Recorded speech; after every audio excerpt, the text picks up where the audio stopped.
ঠান্ডার দিনে সকালবেলা ঘুম থেকে উঠতেই কিন্তু ইচ্ছে করে না, মনে হয় আর একটু শুয়ে থাকি, আলস্য লাগে।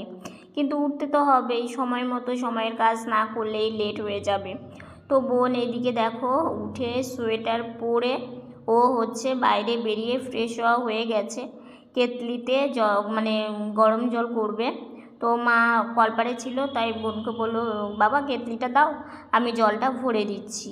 তো এদিকে জলটা বোন গরম করতে বসিয়ে দেবে, এখনও সুইচ দেয়নি, একটু পরে দেবে। শুভ সকাল আমার প্রিয় বন্ধুরা, এশা লাইফস্টাইলে তোমাদের অনেক অনেক স্বাগত আর অনেক ভালোবাসা। তোমরা সবাই কেমন আছো? আশা করি যে যেখানে আছো ভালো আছো, সুস্থ আছো। আমরা ভালো আছি। আজকে হচ্ছে মঙ্গলবার আর এখন বাজে 7:40। নতুন দিন, নতুন সকাল, তোমাদের সঙ্গে নতুন একটা ভিডিও শুরু করলাম বন্ধুরা। সকালবেলা এই যে দেখো আমার বোন একটু হালকা ব্যায়াম করে নিল, ব্যায়াম করে তারপরে এখন একটু ওর মানে খাবার রেখেছে, সেগুলো খাওয়া দাওয়া করবে। তো এইদিকে আমার ব্রাশ সব কিছু মানে রেডি করে রাখবে। ওইদিকে মা কল থেকে জল ভরে নিল, রান্না সব কিছুর জন্য রেখে দেবে। তো সকাল থেকে অনেক কাজ, যেমন সকালবেলা বাসি কাজ সেরে স্নান করে পুজোর ঘরে সব কিছু গুছিয়ে পুজো থালা বাসন মাজা, মানে সকাল থেকে কাজের চাপ মানে বেশি। তাও যদি আমরা দু বোন ভালো হতাম তাহলে দেখবে মায়ের কাজ অনেকটাই কম হতো। তো এইদিকে বোনকে খাবারটা দিয়ে দিচ্ছে। তো মা বলছে, বাবা বাটিটা গরম আছে, যেহেতু চিড়ে একটু আগেই করেছে। তো সেই জন্য বললো, তুমি সরো, আমি টেবিলে রেখে দিই, একটু ঠান্ডা হোক তারপরে খেও। তো হচ্ছে সেই জন্য টেবিলে রেখে দিল। আর দেখো বোন একটু মানে নাড়াচাড়া করছে, কারণ গরম জিনিস একটু ঠান্ডা না হলে সেটা খাওয়া যায় না। আর এই মাত্রই যেহেতু নামালো, তো সেই জন্য একটু নাড়াচাড়া করে মানে দিয়ে রেখে দিল। আর এদিকে দুধওয়ালা কাকু এসে দুধ দেবে, তো সেই জন্য বয়ামটাও রেখে দিল, কারণ না হলে কাকু একটা মানে বয়াম দিয়ে যায়, মানে কৌটো আর কি, একটা কৌটো দিয়ে যায় আর একটা নিয়ে যায়, মানে দুটো কৌটো করা হয়েছে। কারণ দেখো যেহেতু আমরা মানে নিরামিষ খাবার খাই, তো ভাইসোনাকে ভোগ নিবেদন করে সেহেতু দুধটা লাগেই। আর ভাইসোনাকে ভোগ নিবেদন করতে এবং নিজেদের শরীরের দিকেও একটু দেখতে তো হবেই। অনেক কিছু মেনটেন করেই আমরা চলি, মানে যতটুকু মেনটেন করা যায়, যতটা মানে সব কিছু ঠিকঠাক করে চলা যায় ততটুকুই মানে করি, বেশি কিছুই মানে করি না। দরকার হলেও সেটা সেভাবে নিই না। তো যাই হোক, এদিকে বোনের চিড়ে ঠান্ডা হয়ে গেছে, বোন এদিকে খাবার খাচ্ছে আর মা এদিকে ফুল এগুলো সব কিছু নিয়ে ঠাকুর ঘরে এখন পুজো দেবে। তো যেহেতু গাঁদা ফুল কিনে রাখে, কারণ কি বলো তো, সাদা ফুল তো এখন একদমই ফুটছে না, তার মধ্যে জবা ফুলও ফোটা কমে গেছে যেহেতু ঠান্ডা, সেজন্য এখন গাঁদা ফুল কিনেই পুজো করতে হয়। তো যাই হোক, ওইদিকে তো মার পুজো দেওয়া কমপ্লিট হয়ে গেছে, তোমাদেরকে দেখাবো ভাইসোনাকে। তো এদিকে হচ্ছে মা রান্নাও বসিয়ে দিয়েছে আর আমাকে গাড়িতে উঠিয়ে দিল আমার ব্রাশ করে। তো আমার এই যে চশমা পরে এখন হচ্ছে একটু মানে বাইরে যাই, মা খাবার দেবে, খাওয়া দাওয়া করব। তো সেই জন্য আর আমাদের এই দরজাটা এত চাপা যে তাড়াহুড়ো করে বের হতে নিলেই হাতে প্রচণ্ড চাপা লাগে আর কি। অনেকবার যে কত চাপা লেগেছে, তারপরে একটু ফ্রিজ থাকাতে একটু বরফ জল দিলে তাও ভালো হয় আর কি। সব সময় কি বলো তো, কোনো কোনো সময় একটু এত তাড়াহুড়ো থাকে যে একটু তাড়াহুড়ো করে বেরোতে হয়। তো যাই হোক, বেরিয়ে মাকে বলছি, মা আমাকে খেতে পরে দেবে? তো মা বলছে, হ্যাঁ বাবা একটু বসো, আমি দিচ্ছি। তা বললাম ঠিক আছে, তুমি তাহলে কাজ করে নাও। তো আমি তাহলে ঘরের লাইটটা বন্ধ করে দিয়ে আসি। তো মা বলছে থাক, আমি নয় পরে গিয়ে দিব। তো এদিকে কি বলো তো, ঠান্ডার দিনে না দেখবে মানে ঘর বাড়ি ফাঁকা থাকে না, এইখানে জামা কাপড়, ওইখানে আসন, ওখানে এটা, মানে ঘর বাড়ি মনে হয় কি বেশি ইয়ে হয়ে যায়, ভরা ভরা হয়ে যায়। তো এই যে দেখো আমার ভাইসোনা, আজকে ভাইসোনাকে সোয়েটার পরানো হয়েছে, ফুল হাতা হাতে বানানো সোয়েটার, তার উপরে একটা মানে সোয়েটারের জামা, দুটো পরানো হয়েছে, কারণ বেশ ঠান্ডা মানে লাগছে আর কি। তো সেই জন্য। আর এদিকে মা রান্না করছে লাউ শাক, বাবা এনেছিল লাউ শাক, আর লাউ শাক ভাজা করছে, ওইদিকে ডাল হয়ে গেছে, এদিকে লাউ শাকটাও হয়ে গেছে, নামিয়ে মানে দিল। আর ওইদিকে দেখো হচ্ছে অন্ন হয়ে গেছে। তো আর হচ্ছে বাকি আর একটা রান্না আছে, সেটা করলে রান্নাবান্না কমপ্লিট। তো এইদিকে হচ্ছে চচ্চড়ি করবে, এই যে গাজর, তারপরে সিম, বরবটি, পটল, তারপরে তোমার কুয়াশ, এগুলো সব কিছু, আলু, একটু মূলো, সব কিছু দিয়েই একটা ভাজা চচ্চড়ি করবে। শীতের দিনে এই ভাজা চচ্চড়িটা না এত ভালো লাগে, কি আর বলবো তোমাদের। তো মা রান্না বসিয়ে দিয়েছে, রান্না প্রায় হয়েই গেছে, শুধু একটা সবজি করছে, সেটা করলেই চচ্চড়ি করলেই হয়ে যাবে। আর আমি দেখো বিছানাটাকে গুছিয়ে এসেছি। বোনের দিকটা গুছিয়ে নেয়, কাঁথা তো খুব ভারী হয়, তার হচ্ছে ওইদিকে কোল বালিশ, এগুলো সব কিছু গুছিয়েছে। আর আমি মশারিটা খুলে আমার হচ্ছে গায়ে ঢাকা, এগুলো সব কিছু গুছিয়ে বিছানাটা দেখো একদম গুছিয়ে এসে তারপরে ব্রাশ করলাম, ব্রাশ করে এখানে বসে আছি। খাওয়া হয়নি এখনও, খাওয়া দাওয়া করবো, মা বলছে খেয়ে নাও। তো ভাবলাম যে মায়ের কাজটা এদিকে করে নিক, তারপরে আমাকে খেতে দিলে ভালো হবে।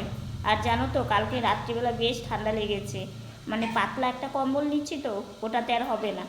এখন হচ্ছে মানে একটু ভারী জিনিস না দিলে চলবে না। আর জানো তো ভারী কম্বলটা না এত ভারী, গায়ে দিলে আমার খুব অসুবিধে হয়ে যায়।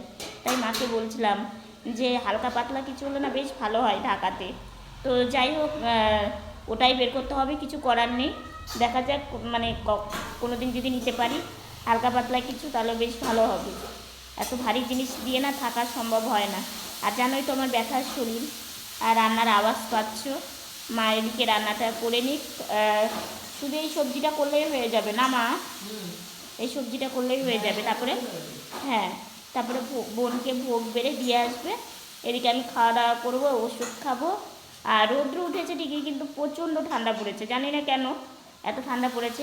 মানে কি বলো তো, এখন ঠান্ডাটা এরকমই পড়বে, কারণ হচ্ছে রৌদ্র ওঠে আবার নিভে যায়। আর এখন তো আর সেইভাবে যে একটা জোরে রৌদ্র, সেটা কিন্তু আর ওঠে না। সেই জন্য দুপুরবেলা কয়েকদিন থেকে আর বাইরেও সেইভাবে বেরোচ্ছি না। তো যাই হোক, মা খাবারটা দিই, ঠিক আছে। এইদিকে মা আমাকে খাবার দিয়েও দিয়েছে, আমি এই যে খেয়ে নিচ্ছি। খাওয়া দাওয়া করব, করে একটু ঘরে যাব, ঘরে গিয়ে রেস্ট নিব। তো এইদিকে দেখো রান্না হয়ে গেছে, ফাইনালটা তোমাদের একটু দেখিয়ে নিলাম। ভাজা চচ্চড়িটা দেখতে কিন্তু দারুণ হয়েছে, খেতেও বেশ টেস্টি মানে হয়েছিল। মানে অনেক দিন পর মা এই ভাজা চচ্চড়িটা করলো। তো এদিকে আজকে তো দ্বাদশীর দিন সকালে পিসি এসেছিলো, তারপরে একটা মানে কাকিমণি এসেছিলো কন্যাদায় জন্য, তারপরে আবার দাদু এসেছে। তো দাদুর সাথে অনেক গল্প করলাম। আর দাদু দেখো এত সুন্দর করে টুপি বানিয়েছে মাফলার দিয়ে, দাদু বসে কত গল্প করছিল আমাদের সাথে। দাদু এই দ্বাদশীর দিনই আসে, জানো তো, দ্বাদশীর দিন আসে, আমাদের সাথে অনেক গল্প করে, তারপরে আমাদের যতটুকুনি পারি দাদুকে দিই আর কি। তো এই দাদু যেতে না যেতেই আজকে একটা ফেরিওয়ালা এসেছে। আমাদের দুটো ঘরের মশুরি এমনভাবে ছিঁড়ে গেছে, সেটা তোমাদের কি বলবো, তোমাদের কোন কালারটা ভালো লাগছে অবশ্যই জানিও। তো এদিকে মশুরিগুলো দেখা হচ্ছে, জানো তো। তো বাড়ির উপর থেকে না জিনিস নিলে একটু সুবিধা হয়, মানে নিজেরা দেখতে পারি। তো কিন্তু তোমাদের পরে বলছি একটা ঘটনা। তো যাই হোক, মশুরিগুলো দেখা হচ্ছে। তো দেখো আমাদের এই মশারিটা অনেক দিন হয়ে গেল ছিঁড়ে গেছে, তো তবু আমরা চালিয়ে নিচ্ছিলাম। আর আজকে ফাইনালি দেখো এই মশারিটা আমরা নিলাম, ঠিক আছে, দাদা তোমাদের দেখাচ্ছি। হ্যাঁ, মশা ঢুকে যেত। এই যে দেখো কালারটা পিঙ্ক কালারের, তোমরা দেখতে পাচ্ছ, আলোটা একটু কমের জন্য এরকম মনে হচ্ছে, পিঙ্ক কালার পুরো। তো এই ঘরেও আমাদের এই যে দাঁড়াও এই যে দেখো এখন যে কালারটা দেখতে পাচ্ছ একদম সেম কালার মশারিটা নিলাম আর কি বাড়ির উপর থেকে। বেশ ভালো হয়েছে তাই না মা? অনেক সুন্দর হয়েছে মশারিটা, পছন্দ। তো এই কালারটা নেওয়া বাবা এই যে ঠিকঠাক করলো লাগানোর জন্য, এই যে দেখেছো, আমাদের ঘরের জন্যও নিয়েছি। এই যে দেখো বেশ নতুন মশারি নিয়ে বেশ ভালোই লাগছে, খুব দরকার ছিল জানো তো, মানে নিতে পারছিলাম না, কিন্তু আজকে তাও হয়ে গেল যে এইভাবে হয়ে যাবে বুঝতেই পারিনি। দেখো টাঙানোর পরে বেশ ভালো লাগছে, যখন কর্নারগুলো গোজা হবে আরও সুন্দর লাগবে। তো টাঙানোর পর দেখা হলো। তো দু ঘরের দুটো মশারি নিয়েছি, কেমন লাগলো অবশ্যই জানিও, দামটা তোমাদের পরে জানাবো, ঠিক আছে। দ্বাদশীর দিন একটু চাপই থাকে, কারণ দাদু পিসি সবাই আসে, সবার সাথে একটু কথা বলা, তারপর আবার এক্সট্রা আজকে ফেরিওয়ালা এসেছিলো, তো সেগুলো নিয়ে সব কিছু নিয়ে পুরো ব্যস্ত। তো বাসন মাজা হয়নি, স্নানও হয়নি। তো এদিকে জল গরম করতে বসিয়ে দিয়েছে, বাবা স্নান করবে। আর এদিকে কত বাসন বেরিয়েছে দেখেছো। তো এইদিকে রান্নাঘরটা পরিষ্কার হয়ে গেছে, পুরো ক্লিন। এই যে ওভেন মোছা কমপ্লিট, পুরো মেঝে মোছা কমপ্লিট। আর এইদিকে সব কিছু দেখো একদম কমপ্লিট। আর এইদিকে হচ্ছে একটু গোছানো আছে। তো দেখো রান্নাঘর রান্না করার পরে যদি একটু মানে ঠিকঠাক করে রাখা যায়, দেখতে কত ভালো লাগে, তাই না? কাজ করতে করতে কতটা টাইমও লেগে যায়। আর এদিকে দেখো তখন দেখলে সিঁড়ির ওপরে কত কিছু ছিল, মানে পুরো অগোছালো হয়ে গেছিলো। তো সিঁড়ি এই জায়গাটাও আজকে পরিষ্কার করা হয়েছে, পরিষ্কার থাকলে দেখতে কত সুন্দর লাগে। তো দেখো আর গেটটা বন্ধ করাই থাকে শীতের দিনের জন্য। তো পুরো সিঁড়িটা এখন ভালো লাগছে। তো এইদিকে মা একটা একটা করে বাসন মেজে নিচ্ছে, আর মেজে নিয়ে এই গামলাতে ওপর করে রাখছে, তাহলে ভালো হয়। জলগুলো ঝরে গেলে পরে আর একটা ফুটো ফুটো একটা গামলার মতো আছে, ওটাতে রেখে দেয়। আর এটাতে মা এইভাবে রাখে, তাহলে অনেকটা সুবিধে হয়, বুঝলে তো। কারণ কি আগে মা নিয়ে আসতো বাসন, আবার একটা একটা করে নিয়ে যেত, অনেক অসুবিধে হতো, তোমরা তো জানোই মায়ের পায়ে ব্যথার জন্য অনেক কষ্ট হয়। কিন্তু কি করবো বলো, একটা লোকও রাখতে পারি না, আমাদের তো জানোই সংসারে যত মানে চাপ, তো সেই জন্যই সেটা আরও হয় না। তো মা এই যে মেজে ধুয়ে এই গামলাতে উপর করে বাইরে এটা শনপাপড়ি। দেখো মা আমাদের জন্য শনপাপড়ি এনেছে, শনপাপড়িটা দেখো কত সুন্দর। এই যে আমি দেখলাম হ্যাঁ শনপা তো কিছু খায় না, এই যে বাইরের দেখো, কিছু খায় না, দেখো ভাবলাম যে একটা শনপাপড়ি নিয়ে যাই, হ্যাঁ দুজন মিলে এটা খাবে ভাগ শনপাপড়িটা করে। খুব সুন্দর কিন্তু, দেখেছো। হ্যাঁ তো একদম এখন পুরো। এই শনপাপড়িটা ওই যে ওখানে বোন বসে আছে, আর মশারির কর্নারগুলো ঠিকঠাক করে সেট করা হয়েছিল, তো এইখানে মা বসে আছে, ঠিক আছে। তো যাই হোক এখন তিনজন মিলে এই শনপাপড়িটা মানে ভাগ করে খাবো আর কি। শনপাপড়িটা এত সুন্দরভাবে জন্য, কিন্তু আর বলো না, মানে ভাবতে পারিনি যে শনপাপড়িটা খেতে পারবো না। কেন বলো তো, পুরো গন্ধ হয়ে গেছে, আমার মনে হয় কৌটোর মধ্যে ছিল তো, অনেক দিনের মনে পুরো হয়। কটু কটু যে একটা গন্ধ হয় সেটা হয়ে গেছে, কেউ খেতে পারলাম না। মা আমি বোন পুরোটাই ফেলে দিতে হলো, মানে 5টা টাকায় যাকে বলে নষ্ট আর কি। তো কি করা যাবে বলো, এখন আবার কে যাবে দোকানে গিয়ে বললে হয়তো ফেরত নিত, কিন্তু কে যাবে, কাছেই তবুও ঠান্ডার দিন তো বাইরে ভীষণ ঠান্ডা, আর আজকে ঠান্ডাটা একটু বেশিই পড়েছে। আর আমি সাজুগুজু করেছি, দেখতেই পাচ্ছ, লাইভে আসবো, কারণ কালকে আসতে পারিনি, তো ভাবলাম আজকে একটু লাইভে আসবো। আর ঘরের পর্দা সব কিছু দেখো, পর্দা টর্দা সব দিয়ে দিয়েছি, কারণ হচ্ছে জানালা তো খুলছি না, বাইরের দরজাও খুলছি না। আজকে তো আমি 2 ঘন্টা, মানে 2 ঘন্টা না, আধা ঘন্টার মতো বারান্দায় গিয়ে বসেছিলাম, বোনের আসতে দেরি হচ্ছিল, মানে গাড়িটা শুধু জ্বালাচ্ছে জানো তো, মানে যখন জ্বালাতে শুরু করে এই গাড়ি তখন জ্বালিয়েই যায় জ্বালিয়েই যায়। আজকে বোন বাড়িতে এসে 7টার সময়, ঠান্ডার মধ্যে খোলা আকাশের নিচে গাড়ির জন্য বসে থাকতে হয়েছে। তো কী করব, কিছু করার নেই। আমি ওর চিন্তায় চিন্তায় আমি আবার বারান্দায় গিয়ে বসেছিলাম, আধা ঘন্টা কাটিয়ে তারপরে ঘরে আসলাম, সেই জন্য কোনো ভিডিও শেয়ার করতে পারিনি। মন খারাপ থাকলে কি ভিডিও করতে ইচ্ছে করে বলো তো, মানে হয় মানে মন ভিডিও করার ইচ্ছেটাই তখন আর মানে থাকে না। তো তাই তবু আমার কাজ তো আমাকে করতেই হবে। তারপরে 7টার সময় বোন আসলো, মা আবার একটু কেটলিতে গরম জল করে দিল, কারণ হচ্ছে ওর তো ঠান্ডা লাগার ধার, তোমরা তো জানোই। তার মধ্যে খোলা আকাশের নিচে অতক্ষণ গাড়িটা ঠিকঠাক করেছে, তাও তো পুরো ঠিক হয়নি, কিছুটা ঠিক করে দিয়েছে চলার মতো। তো তারপরে বাড়িতে আসলো, মা আবার একটু কেটলিতে গরম জল করে দিল, ও হাত পা চোখ মুখ সব দিল, ধুয়ে এসে এসে বিছানাতে বসে সোয়েটার পরে এখন বসে আছে। তো সন্ধ্যাবেলা আবার একটু গরম গরম চা করলো, সবাই মিলে চা খেলাম, খেয়ে নিয়ে তারপরে ভাবলাম যে একটু রেডি হয়ে নিই। তারপরে এক বন্ধুর সাথে একটু কথা বললাম, এই তো সন্ধ্যাবেলার মানে রাত্রের খাওয়া দাওয়া কমপ্লিট করলাম। তো রাত্রে খাওয়া দাওয়া কমপ্লিট করতে একটু দেরি হয়ে যায়, কারণ হচ্ছে লাইভে গিয়েছিলাম, লাইভ থেকে বেরোলাম, লাইভ থেকে বলে বেরিয়ে তারপরে একটু কাজ ছিল সেগুলো করে তারপরে খাওয়া দাওয়া করলাম। তোমরা যারা যারা লাইভটা দেখোনি দেখে আসতে পারো। আর আজকে না একটা কথা বলি তোমাদের, দুপুরবেলা দেখলেই বাড়ির উপরে ফেরিওয়ালা এসেছিলো। তো আমাদের না দুটো মশারি খুবই দরকার ছিল। আমাদের ঘরের মশারিটা তো অনেকটা বড় বড় ফুটো হয়ে গেছিলো, তো সেটা দিয়ে মশা ঢুকতো। আর আমাদের এইখানে না মানে ঠান্ডায় কি গরমে কি সব সময় মশারি টাঙিয়ে তারপরে শুতে হয়, কারণ প্রচণ্ড মশার উপদ্রব। তার মধ্যে মানে আমাদের ঘরের পাশে এই সাইডেও ড্রেন এই সাইডেও ড্রেন, মানে বারান্দাতেও বারান্দা ওয়ালের পাশে ড্রেন, আবার জানালা খুললেই ড্রেন। তো প্রচণ্ড মশা। তাও তো এই যে ঠান্ডা পড়ে ধরো মানে বারান্দা সব দরজা বন্ধ করে রাখি, মেন দরজা তো বন্ধই থাকে, তবু না জেনে কোথা থেকে যে মশা এত চলে আসে, মানে থাকাই যায় না। সব সময় তো সব কিছু ইউজ করা যায় না, বুঝতে তো পারো ঘরে সবসময় আমরা থাকি, তো সেই জন্য মশারি টাঙিয়েই শুতে হয়। তো এত অসুবিধে হচ্ছিল, তো সেই জন্য ভাবলাম যে বাড়ির উপরে তো ফেরি করে এর আগেও আমরা বিছানার চাদর নিয়েছি, যদিও সুতির না, মানে একটু মিক্সড আছে।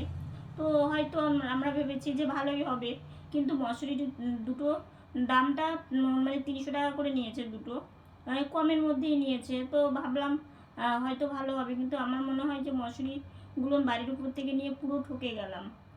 একটা মশারি এতটা ফুটো বেরিয়েছে, তখন কিন্তু ভালো করে দেখেই নিলাম, উনিও টেনে দেখে দিল, কিন্তু এখন দেখছি মশারিতে ফুটো বেরিয়েছে।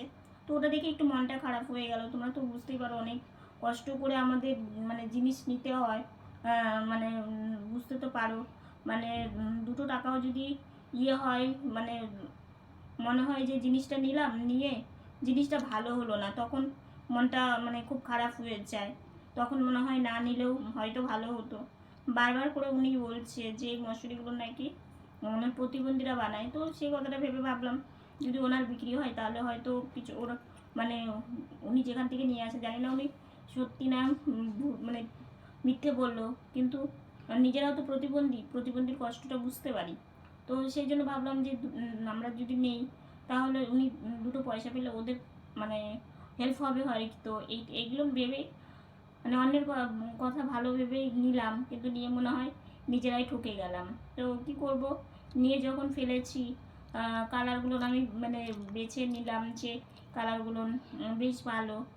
তো মানে একটা দেখলাম সেটা সেলাই করা মানে জয়েন করা, সেটা দেখে সেটা ক্যান্সেল করে দিলাম যে এটাতে একটু প্রবলেম আছে, এটা নিব না। তারপরে এই দুটো ভালো করেই দেখে নিলাম, কিন্তু কি বলবো মানে এখন মনটা আমার একটু খারাপ খারাপ লাগছে যে আসলে কোনো জিনিস নিলে না যদি সেটা একটু প্রবলেম বেরোয় আমার পুরো মন খারাপ হয়ে যায়, পুরো মন খারাপ হয়ে যায়। তো কিছু করার নেই, ওনাকে তার পাওয়া সম্ভব না, কারণ আমরা ছোটো থেকে না অনেক ফেরিয়ারের কাছ থেকে বিছানা চাদর এগুলো একটু কমের মধ্যেই পাওয়া যায়, তো সেই জন্যই নিই। কারণ হচ্ছে বাজার থেকে নিলে হয়তো জিনিস ভালো পাবো, বাজারের জিনিসও যে খারাপ বেরোয় হয়তো নির্দিষ্ট একটা দোকান থাকে, সেটা তোমার জিনিস যদি খারাপ বেরোয় সেটা তুমি মানে চেঞ্জ করে নতুন জিনিস নিয়ে আসতে পারো, কিন্তু এখানে তো সেটা সম্ভব না। তো যাই হোক, এর আগে একটা মার শাড়ি নিয়েছিলাম অনেক দিন আগে, সুতির ছাপা, তো সেই ছাপা শাড়িটার ভেতরে মানে কাটা বেরিয়েছিল, তো সেটা রিটার্ন করে আবার অন্য একটা শাড়ি দিয়েছে, কিন্তু মসজিদবেলা তো আর সেটা সম্ভব না, এটাই একটা সমস্যা। তো ভাবলাম নিয়েছি, তোমাদের আনন্দ করে দেখালাম যে 2 ঘরে টাঙানো হয়ে গেছে। ওই ঘরের মশারিটাও অনেক ছিঁড়ে গেছিলো, তাও সেলাই করে করে করে ছিলাম মানে থাকা হয়েছিল, যে চলুক যে কদিন যাচ্ছে যাক সেলাই করে। তারপরে যে মশারির সাইড দিয়ে যে কাপড়গুলো হয় ওগুলো মানে সেলাই করে। আমাদের হচ্ছে মশারিটা কি বলতো, আমার মনে হয় কি ইঁদুরও কেটেছে, আর অনেক সময় না মশারি দেখবে বেশি দিন হয়ে গেলে না কেটে কেটে যায়। এর আগেও আমাদের একবার তাই হয়েছে, মানে জানালার ওই সাইডে অনেক বড় বড় ফুটো হয়ে গেছে। তো সেগুলো তো আর তোমাদের ভিডিও করে দেখানো হয়নি, তো সেই জন্যই আর কি নিলাম, মানে আনন্দ করেই নিলাম। তো এখন দেখছি সত্যি কি করবো, কিছু করার নেই, এটা হচ্ছে কপাল। তো যাই হোক, আজকের ভিডিওটা এতটুকুনি। ভিডিওটা যদি ভালো লেগে থাকে লাইক কমেন্ট শেয়ার করো, আমার ভিডিও যদি নতুন দেখে থাকো সাবস্ক্রাইব করে পাশে থাকা বেল বাটনটা অল করে দিও। তো বন্ধুরা তোমরা ভালো থেকো, সুস্থ থেকো, সাবধানে থেকো, দেখা হচ্ছে নতুন একটা ভিডিওর সঙ্গে। আজকের মতো গুড নাইট। আর আজকে আমাদের এখানে ঠান্ডাটা সব থেকে বেশি, কারণ এতদিন ঠান্ডা পড়েছিল কিন্তু সেই ঠান্ডাটা ছিল একরকম, আর আজকে ঠান্ডাটা একদম পুরো অন্যরকম। বাইরে মনে হচ্ছে যাওয়াই যাচ্ছে না, সব মানে হাত পা একদম ঠান্ডা বরফের মতো হয়ে যাচ্ছে।